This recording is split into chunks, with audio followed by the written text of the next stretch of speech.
ഈശോ മിശിഹായ്ക്ക് സ്തുതിയായിരിക്കട്ടെ. പ്രിയ കൂട്ടുകാരെ, ഇനിയുള്ള ദിവസങ്ങൾ നമ്മൾ ഈശോയുടെ പീഡാസഹനങ്ങൾ ധ്യാനിച്ചുകൊണ്ട് നമ്മുടെ പാപങ്ങളെ ഓർത്ത് ശരിയായ മനസ്താപം ഉണ്ടാകണമേ എന്ന് പ്രാർത്ഥിച്ച് നല്ല കുമ്പസാരം കഴിച്ച് നമ്മൾ ഈശോയുടെ ഉയർപ്പിന് വേണ്ടി ഒരുങ്ങുന്ന ദിവസങ്ങളാണല്ലോ. നമ്മുടെ പാരമ്പര്യപ്രകാരം ഈ ദിവസങ്ങളൊക്കെ ഈശോയുടെ പീഡാനുഭവങ്ങൾ ഓർത്ത് നമ്മുടെ വിഷമങ്ങളൊക്കെ അതിനോട് ചേർത്ത് വെച്ച് നമ്മുടെ പാപങ്ങൾക്കും ലോകപാപങ്ങൾക്കൊക്കെ പരിഹാരം ചെയ്യേണ്ട ദിവസങ്ങളാണ്. നമുക്ക് ഇന്നു മുതൽ അന്ന് 2000 വർഷങ്ങൾക്ക് മുൻപ് ഈ ദിവസങ്ങളിൽ ശരിക്കും എന്താണ് നടന്നത് എന്ന് ഒന്ന് പങ്കുവയ്ക്കാം. അത് നമ്മളെ കൂടുതൽ ഈശോയുടെ പീഡാനുഭവ ധ്യാനത്തിലേക്ക് അടുപ്പിക്കും എന്നതിന് സംശയമില്ല. പല വിശുദ്ധർക്കും ദൈവം കൊടുത്തിട്ടുള്ള ദർശനങ്ങളാണ്. ഇന്നു മുതൽ നമുക്കതൊന്ന് ഓർത്തെടുക്കാം. ഇനി വരാൻ പോകുന്ന ഒരു വലിയ ദിവസമാണ് പെസഹ, കുർബാന സ്ഥാപിക്കുന്ന ദിവസം. പെസഹ വ്യാഴമാണ് അടുത്ത വലിയ ദിവസം. അവിടെയാണ് എല്ലാത്തിൻ്റെയും തുടക്കം. അപ്പോൾ നമുക്ക് പെസഹായ്ക്ക് വേണ്ടി എങ്ങനെയാണ് അന്ന് ഒരുക്കങ്ങൾ നടന്നത് എന്ന് ഒന്ന് ചിന്തിക്കാം. ഈ ബെഥാനിയായിൽ കുഷ്ഠരോഗിയായിട്ടുള്ള ശമയോൻ്റെ വീട്ടിൽ ഈശോയും ഫ്രണ്ട്സും പങ്കെടുത്തിട്ടുള്ള അവസാനത്തെ ഒരു പരസ്യ വിരുന്നുണ്ടായിരുന്നു. അത് ഈ പെസഹായുടെ തലേ ദിവസമാണെന്നാണ് പറയുന്നത്. അപ്പോൾ അവിടെ വെച്ചാണ് ഈ മേരി മഗ്ദലൻ യേശുവിൻ്റെ പാദങ്ങളിൽ വലിയ വിലയുള്ള സുഗന്ധതൈലമൊക്കെ പൂശിയതും യൂദാസ്കറിയാത്ത അത് കണ്ട് ദേഷ്യപ്പെട്ട് ഓരോന്ന് പറഞ്ഞതൊക്കെ നമ്മൾ വചനത്തിൽ വായിച്ചിട്ടുണ്ടല്ലോ. എന്നിട്ട് അവിടെ നിന്ന് ഈശോ ലാസറസിൻ്റെ ഭവനത്തിലേക്കാണ് മടങ്ങണത്. ആ മടങ്ങിയിട്ട് അവിടെ ചെന്നപ്പോഴാണ് പെങ്ങന്മാർ ഈ വിരുന്നൊരുക്കി പലഹാരം ഉണ്ടാക്കിയതും നമ്മൾ കൊഴുക്കട്ട ശനി ഞായറൊക്കെ ആഘോഷിച്ചത്. അപ്പോൾ അവരുടെ വീട്ടിലേക്കാണ് ഈശോ പോയത്. അപ്പോൾ ഈശോയുടെ ശിഷ്യന്മാരിൽ കുറച്ച് പേര് ഒരു സത്രത്തിലേക്കും പോയി. അങ്ങനെ നിക്കോദെമോസ് ലാസറിൻ്റെ വീട്ടിൽ വന്ന് ഈശോയുമായിട്ട് കുറേ നേരം സംസാരിച്ചിട്ടുണ്ട്. നേരം വെളുക്കണേക്കാൾ മുമ്പ് അയാൾ ജെറുസലേമിലേക്ക് മടങ്ങിപ്പോയിട്ടുണ്ട്. അയാളെ ലാസർ കുറച്ച് ദൂരം കൂടെ നടന്ന് അനുഗമിച്ചിട്ടുണ്ട്. ഇതൊക്കെ അന്ന് നടന്ന കാര്യങ്ങളാണ്. അപ്പോൾ എവിടെയാണ് ഈ പെസഹ ഭക്ഷിക്കേണ്ടത് എന്ന് ഈശോ തീരുമാനിച്ചിട്ടുണ്ട്. ശിഷ്യന്മാർ ഈശോയോട് ചോദിച്ചു, എവിടെയാണ് നമ്മൾ പെസഹ ഭക്ഷിക്കേണ്ടത് എന്ന്. അപ്പോഴാണ് ഈശോ പറഞ്ഞ്, സിയോൻ മല കയറുമ്പോൾ ഒരു കുടം വെള്ളം ചുമന്ന് പോകുന്ന ഒരാളെ നിങ്ങൾ കാണും. അപ്പോൾ അയാളോട് ചോദിച്ചാൽ മതി. അയാളോട് പറയണം, എനിക്ക് എൻ്റെ ശിഷ്യന്മാരുടെ കൂടെ നിൻ്റെ വീട്ടിൽ പെസഹ ആചരിക്കണമെന്ന്. മത്തായിയുടെ സുവിശേഷം 26:18 നമ്മളിത് കാണുന്നുണ്ട്. അങ്ങനെ ശിഷ്യന്മാർ പോയപ്പോൾ ശരിക്കും ഈശോ പറഞ്ഞ പോലെ ഒരു കുടം വെള്ളമായിട്ട് ഒരാൾ പോണത് കണ്ടു. ആളുടെ അടുത്ത് ചെന്നിട്ട് ഈശോ പറഞ്ഞ പോലെ ചോദിച്ചു. അപ്പം അയാൾ പറഞ്ഞു, എൻ്റെ വീട്ടിൽ വിരുന്നൊരുക്കാൻ ആരോ പറഞ്ഞിട്ടുണ്ടായിരുന്നു. അത് ഈശോയ്ക്ക് വേണ്ടിയാണെന്ന് അറിഞ്ഞിട്ടില്ലായിരുന്നു. ഇപ്പം എനിക്ക് സന്തോഷമായി, ഈശോയ്ക്ക് വേണ്ടിയല്ലേ എന്ന്.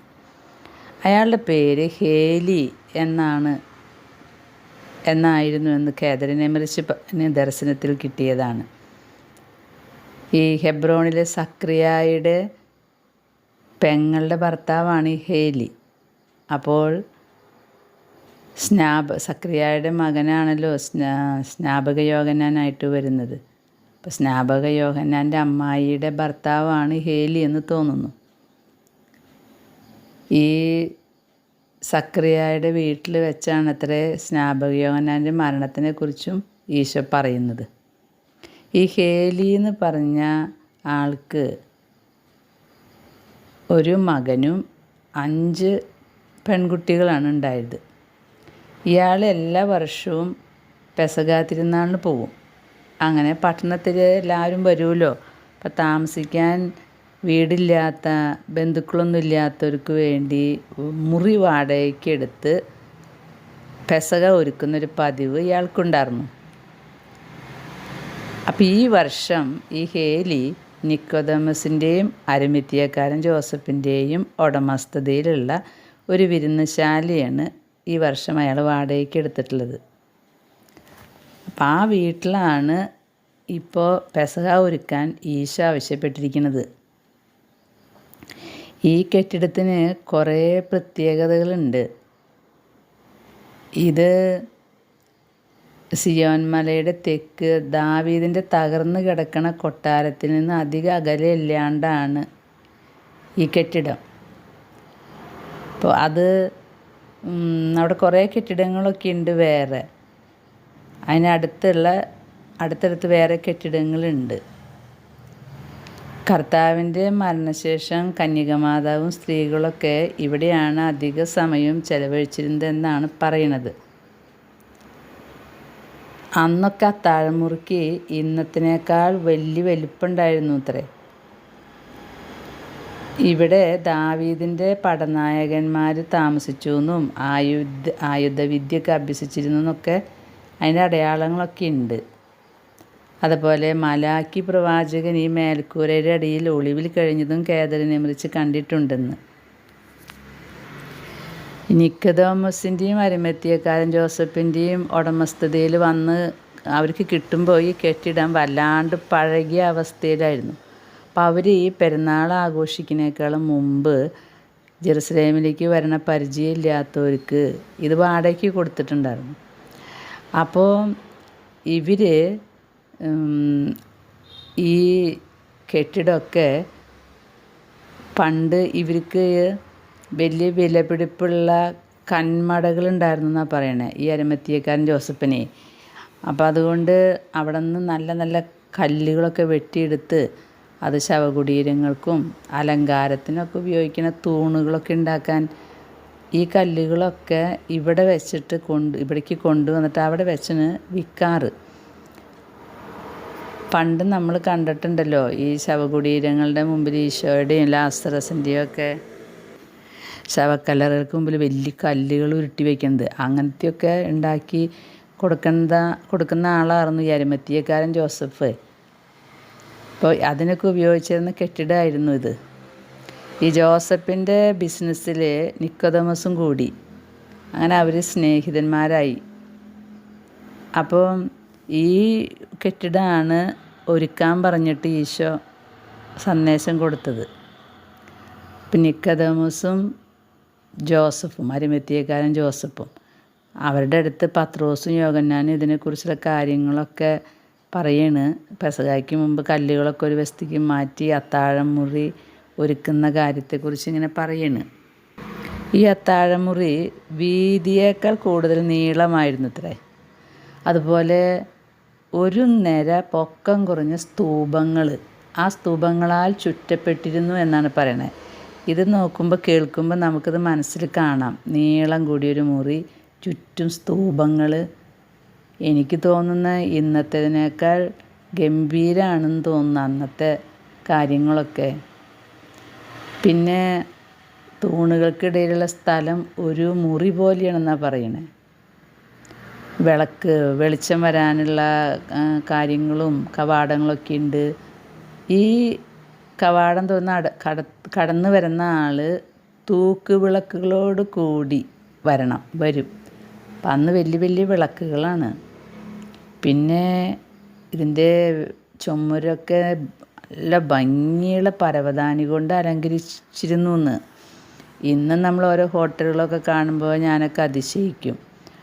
അതിൻ്റെ അലങ്കാരം കാണുമ്പോൾ നമ്മളൊക്കെ അതിശയിക്കും. പക്ഷേ ഇന്നത്തേക്കാൾ സൂപ്പറായിരുന്നു അന്നത്തെ ഒരുക്കം, അലങ്കാരം എന്നാണ് എനിക്ക് വർണ്ണിക്കുന്നതിൽ നിന്ന് മനസ്സിലാവുന്നത്.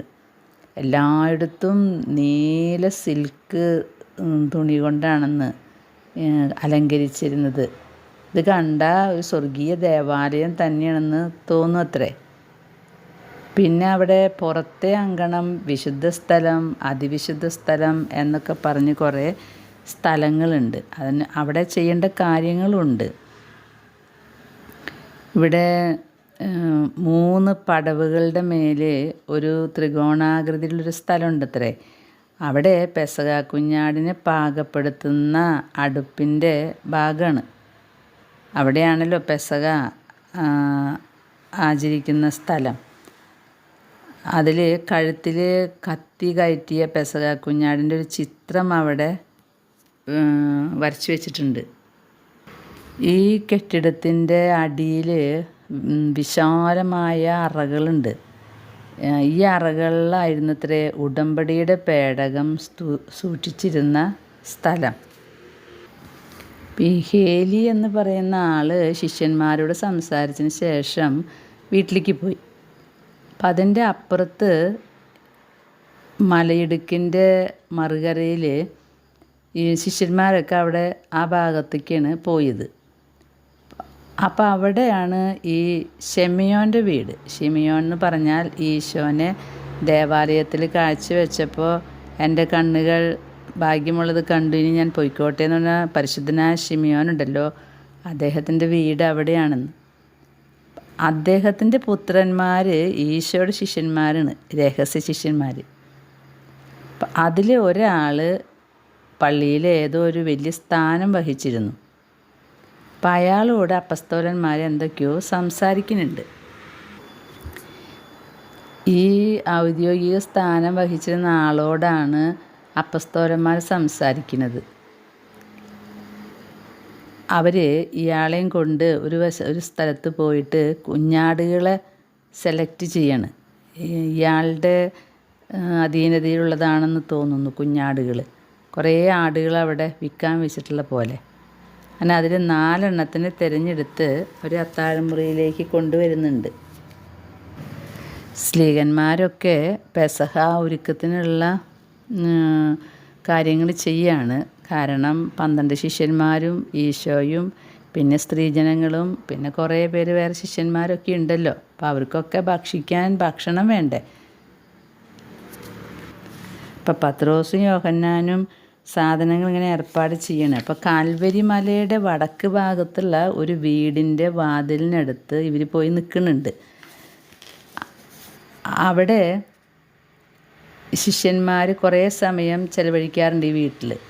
അത് സെറാഫിയ എന്ന് പറഞ്ഞ സ്ത്രീയുടെയാണ്. പിന്നീട് അവൾ വെറോനിക്ക എന്ന് വിളിക്കപ്പെട്ടു. അപ്പോൾ ഈ വെറോനിക്ക ഈശോയുടെ മുഖം തുടച്ച വെറോനിക്ക 6-ാം സ്ഥലത്ത് അവളുടെ വീടാണിത്. അവിടെ ഇടയ്ക്കിടയ്ക്ക് ശിഷ്യന്മാർ പോയി അവരൊക്കെ കാര്യങ്ങൾ സംസാരിക്കാറുണ്ട്. അപ്പോൾ ഈ വെറോനിക്കയായി മാറിയ സെറാഫിയുടെ വീട്ടിൽ പത്രോസും യോഹന്നാനും കുറേ കാര്യങ്ങൾ ചെയ്യുന്നുണ്ട്. അപ്പോൾ അവളുടെ ഭർത്താവ് ഒരു കച്ചവടക്കാരനാണ്. പരിശുദ്ധ അമ്മയുടെ അത്ര പ്രായമുണ്ടെന്ന് സെറാഫിക്ക്. ഈ തിരുക്കുടുംബമായിട്ട് ഭയങ്കര ബന്ധമുണ്ട്. ചെറുപ്പത്തിൽ ഈശോനെ കാണാണ്ട് പോയിട്ട് 3 ദിവസം പള്ളിയിൽ തങ്ങിയില്ലോ. അപ്പോൾ ഈശോയ്ക്ക് ഭക്ഷണം കൊടുത്തത് ഈ വെറോനിക്കയാണെന്ന്. അങ്ങനെ അപ്പസ്തോലന്മാർ കുറേ സാധനങ്ങളൊക്കെ കൊണ്ടുവന്നിട്ടുണ്ടായിരുന്നു. ഈ സാധനങ്ങളിൽ ഈശോ കുർബാന സ്ഥാപിക്കുമ്പോൾ പിടിച്ച കാസ വലിയ ശ്രദ്ധ പിടിച്ചു പറ്റി. ഇത് വെറോനിക്കയുടെ വീട്ടിൽ നിന്നാണ് ഈ അപ്പസ്തോലന്മാർ ഈ കാസ കൊണ്ടുവന്നിരിക്കുന്നത്. ഇത് വലിയ മനോഹാരിതയുള്ളതും പക്ഷെ നിഗൂഢതയുള്ളതാണെന്നാണ് പറയുന്നത്. ഇന്ന് കാലത്തും പണ്ടും നമ്മൾ ഈ ദേവാലയത്തിലായാലും വീട്ടിലായാലും പണ്ടത്തെ ഈ ആഭരണങ്ങൾ ഇതൊക്കെ ആവശ്യമില്ലാണ്ടാവുമ്പോൾ നമ്മൾ ഉരുക്കി വാർക്കാനൊക്കെ കൊടുക്കും.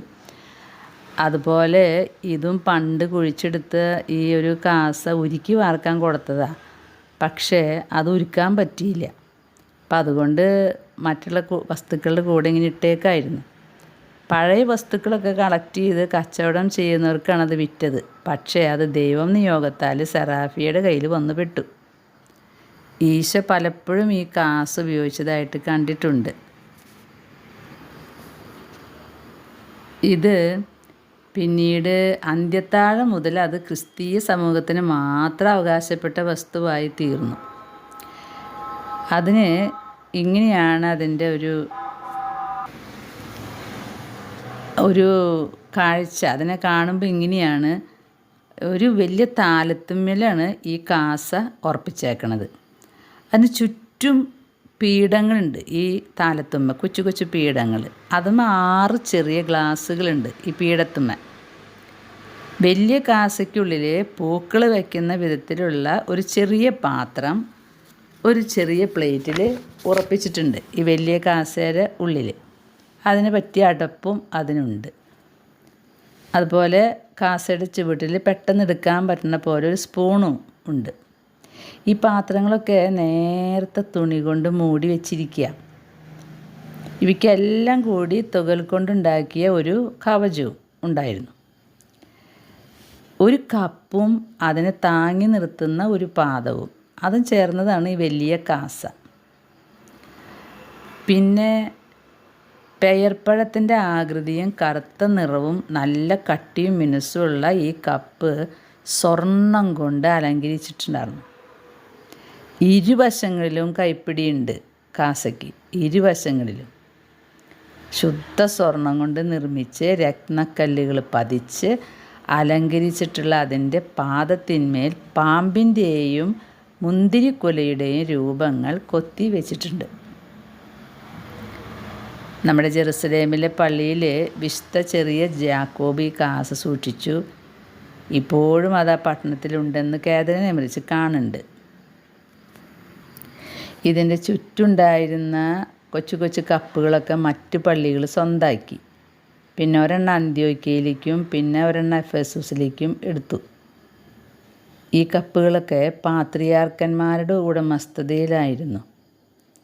അവർ ആശീർവാദം കൊടുക്കുമ്പോഴും സ്വീകരിക്കുമ്പോഴൊക്കെ ഒരു പാനീയം ഈ കപ്പുകളിൽ കുടിക്കും. അത് കാതറിൻ കണ്ടിട്ടുണ്ടെന്ന്. ഈ വലിയ കാസ പണ്ട് അബ്രാഹത്തിൻ്റെ സ്വന്തമായിരുന്നു. ജെറുസലേം പണിയപ്പെട്ട സ്ഥലത്ത് താമസം തുടങ്ങാനായിട്ട് കാനാൻ ദേശത്തേക്ക് വന്നപ്പോൾ സെമിരാമിയരുടെ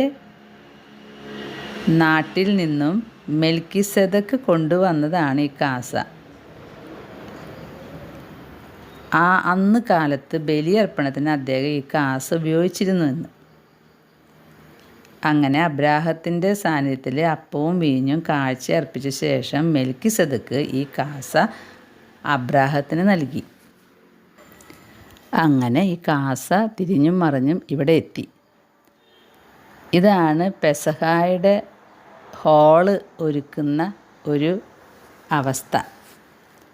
അതിമനോഹരമാണ് അന്നത്തെ അത്താഴമുറിയൊക്കെ.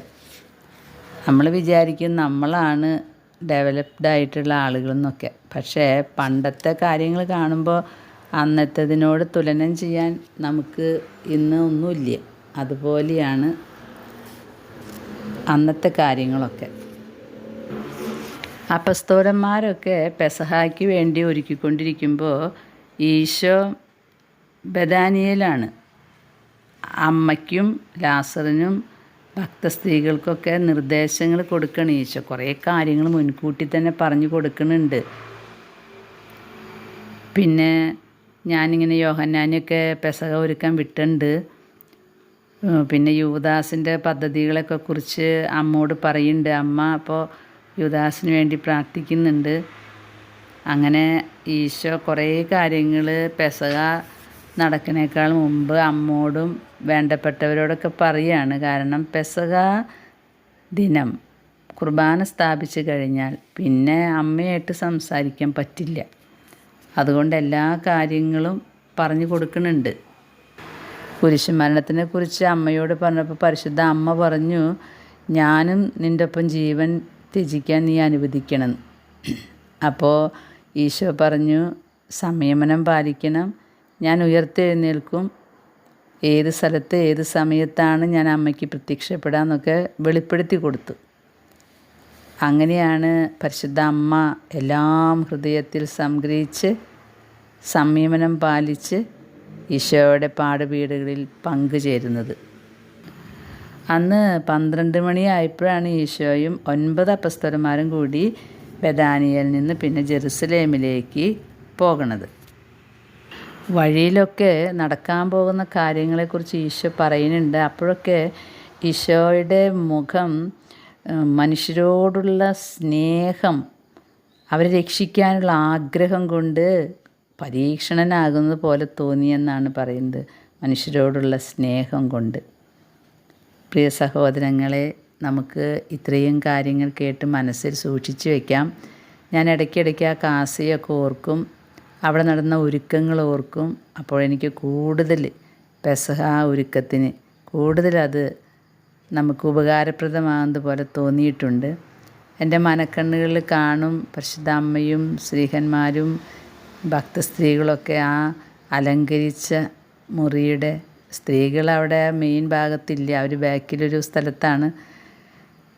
അങ്ങനെ നമുക്ക് ഓർത്തെടുക്കാൻ നല്ലതാണ് ഇങ്ങനെ ഒരു ധ്യാനം. ഇന്ന് നമ്മളിവിടെ നിർത്തുകയാണ്. അടുത്ത ദിവസം നമുക്ക് പെസഹ എങ്ങനെയാണ് നടന്നതെന്ന് ഓർക്കാം. അതിനുശേഷം ഈശോയുടെ പാടുപീടുകളും ധ്യാനിക്കാം. ദൈവം നമ്മെ അനുഗ്രഹിക്കട്ടെ. ഈശോയോടൊപ്പം ഈശോയുടെ പാടുപീടുകളെ ധ്യാനിക്കാനെങ്കിലുമുള്ള ഒരു കൃപ നമുക്ക് ഈശോ നൽകട്ടെ എന്ന് പ്രാർത്ഥിച്ചുകൊണ്ട് ആമീൻ.